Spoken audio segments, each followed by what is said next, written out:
طبعا انا مهما اتكلمت ومهما قلت انا مش هوفي اي حاجه من ان انا قد ايه بحبك يا ريس. والله العظيم بنحبك، والله العظيم ما احنا مش شايفين مصر من غيرك، والله العظيم مش شايفين مصر من غيرك. انت بجد عملت اكبر غلطه في حياتك ان انت اتنحيت وليه سبتنا. انا مش هقدر اقول ان انا اليوم ده عملت اصلا ايه، والله العظيم مش هقدر اقول.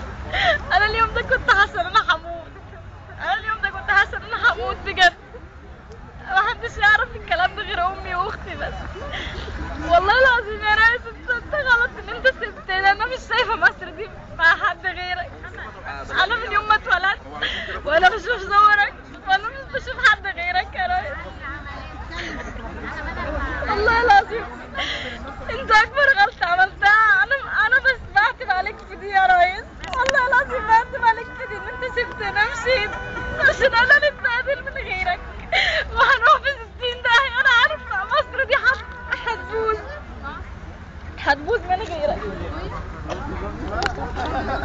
والله العظيم هنتدمر وهنتهزق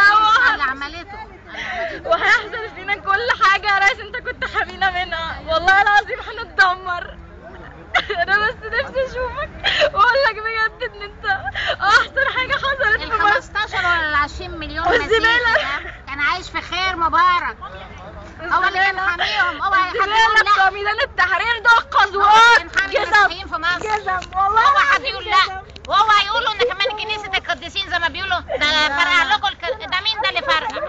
احنا عارفين مين اللي بيعمل الحاجات دي. ولو في شويه كده دخلوا في دماغهم ان حبيب العدلي اللي عملها، انا من هنا بقول لا. انت كنت حمينا واوعى حد يفكر غير كده. احنا اللي قعدنا في مصر هو مبارك، وبعد مبارك انا هاخد عيالي وامشي. ما ينفعش اكمل هنا، ما ينفعش.